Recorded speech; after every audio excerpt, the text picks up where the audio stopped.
Hey guys, Adam Peterson from TeachersLearn2.com back with another episode of Teachers Talk 2, and this is episode number 7.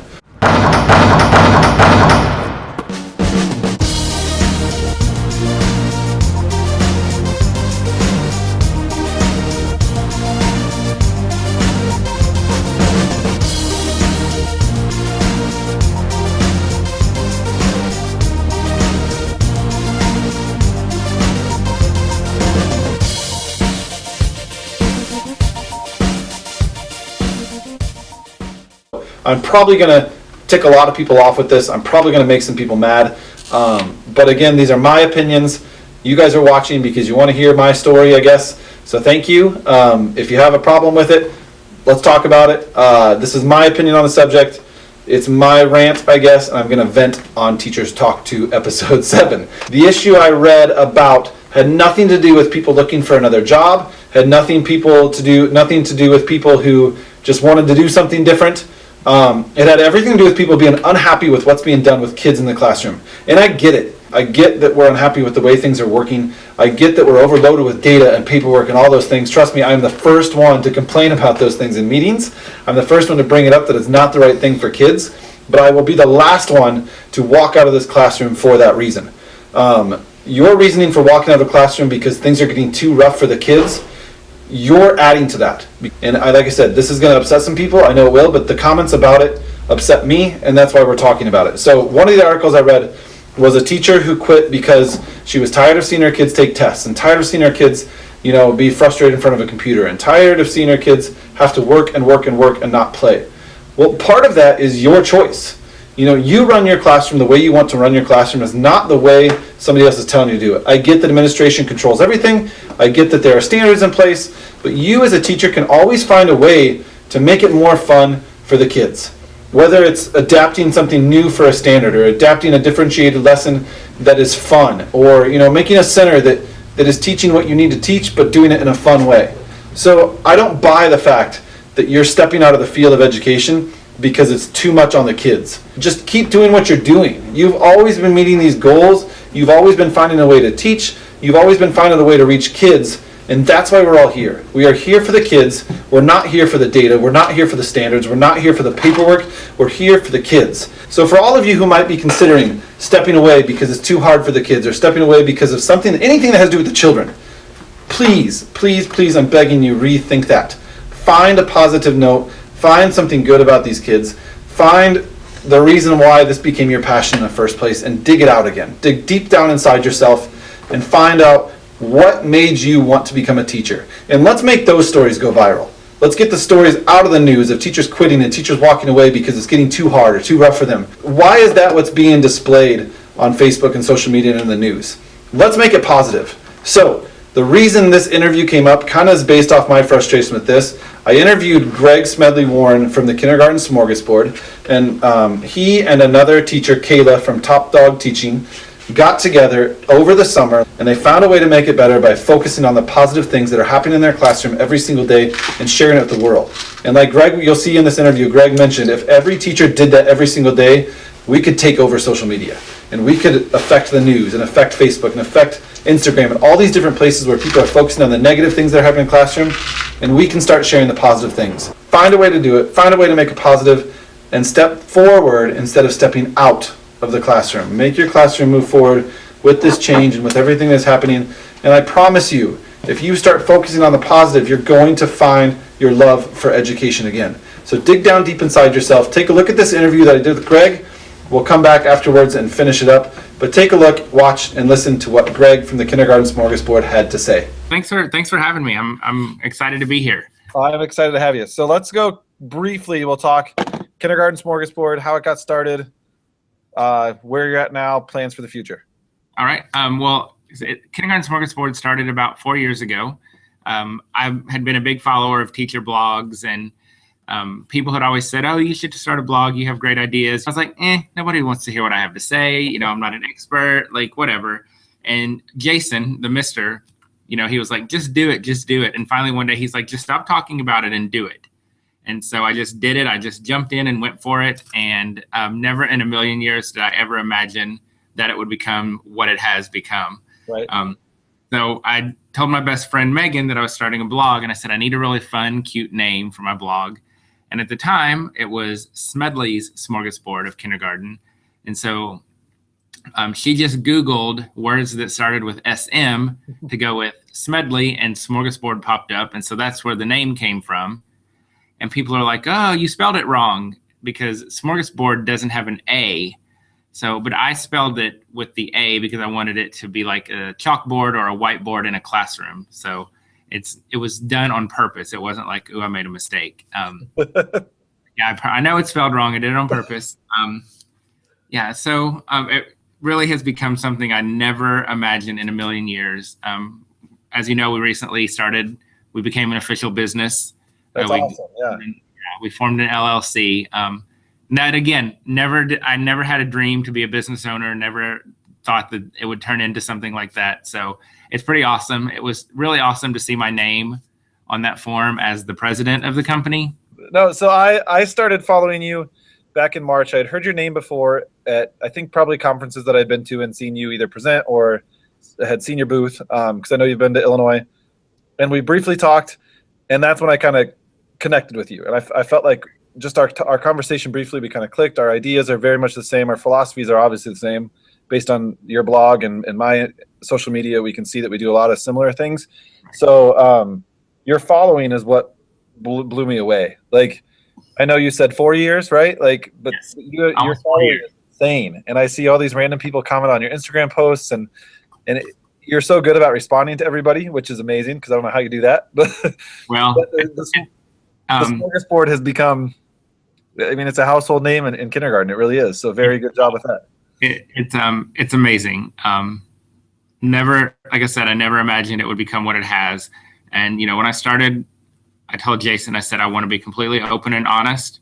I want it to be real. Mm-hmm. What you see is what you get. There, I'm not one of these people who takes a long time to snap a bunch of beautiful pictures.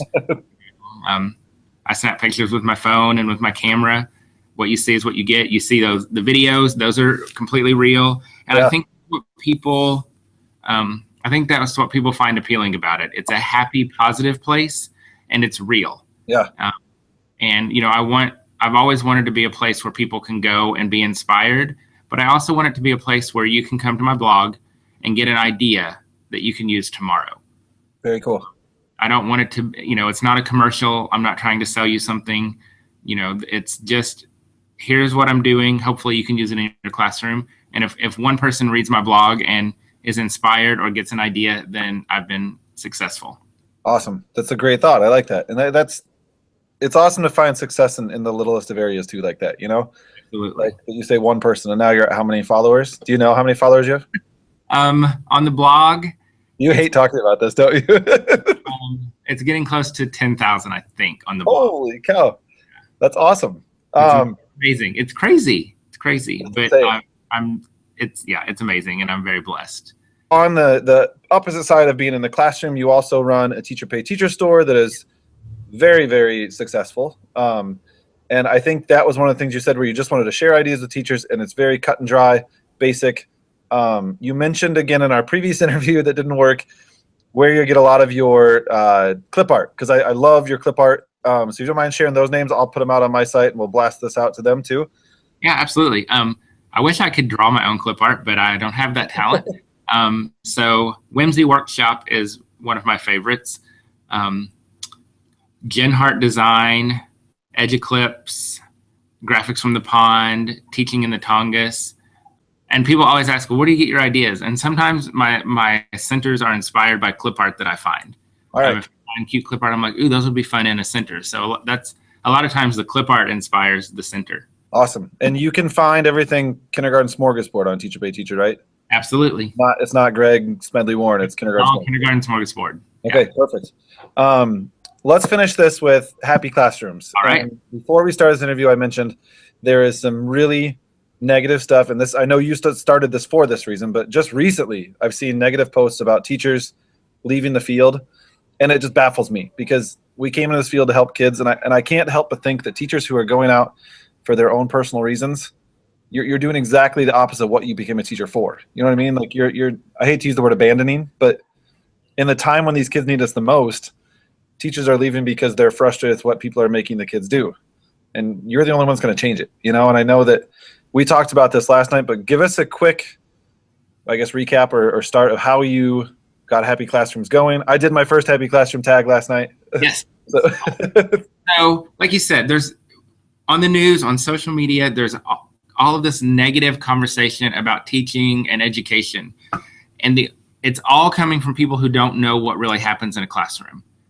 And it got to the point where I'm like, there has to be something we can do. And the only way that we can change that conversation is if the people who are in the classrooms every day take over the conversation. The only way that we're going to switch it from the negative, constant attacks on teachers is if we share to the world what we're really doing and what's really happening in our classrooms. And so I talked to my friend Kayla from Top Dog Teaching, and we were both like, we've got to do something. There has to be a way we can change this. And so we decided that social media is the way to go. All teachers are on social media. Everybody's on social media. And we have this huge social media presence as bloggers and teachers. And so we want to use that and to take over the conversation. And so we spent all summer, we were in Vegas together, and we went back and forth, trying to come up with a hashtag to use for this movement. We've called it a mission. We really are on a mission to change the world with this. And we finally settled on Happy Classrooms. And so what we're challenging everybody to do is every single day, post one positive thing that happened in your classroom. It can be a huge positive, or it could be a little positive. It could be something that you did for your kids, or something that your kids have done, or something that they're learning, or it could be an aha moment. It could be something sweet that a kid says to you, or a parent says to you, just something positive that's happening in your classroom. Post it on social media and use the hashtag Happy Classrooms.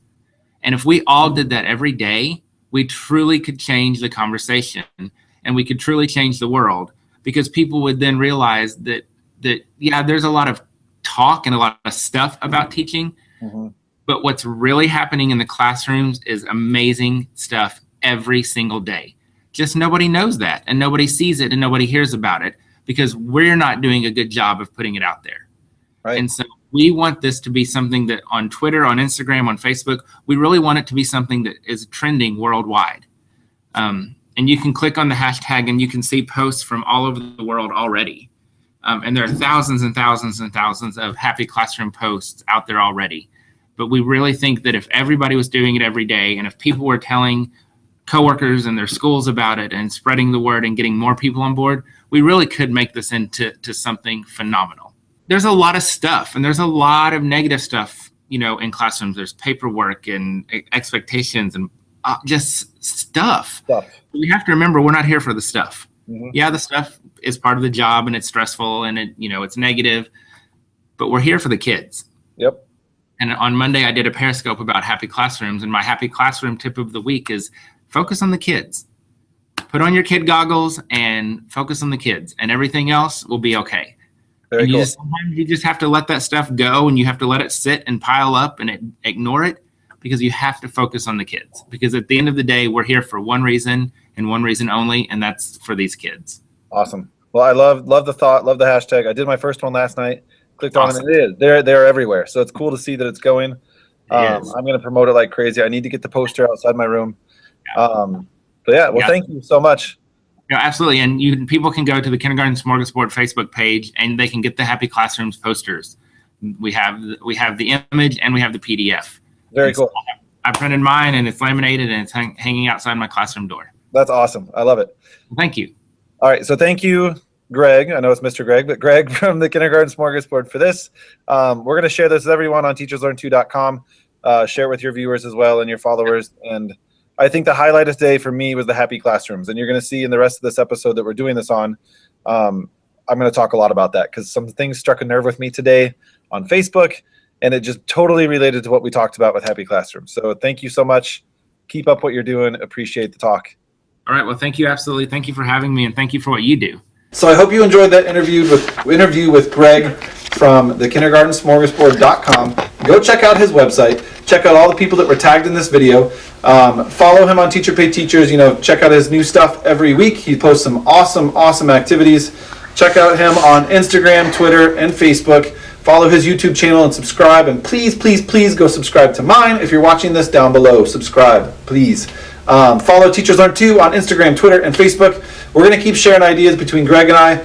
But amongst other things and beyond everything that we just talked about, start hashtagging happy classrooms and everything that you post that is positive, whether it's the kids or you or your day or your school. Let's start sharing the positive things and take the focus off of the negative in social media. Let's spread the good word about education and the positive things and take over the internet one teacher at a time. Thank you guys for watching. Again, Teachers Talk 2, Episode 7. I'll get your questions answered on the next one, but I felt that this was necessary today. So be looking for some questions answered on Episode 8. But thank you for watching Episode 7. My name is Adam Peterson from teacherslearn2.com, and we will talk to you soon.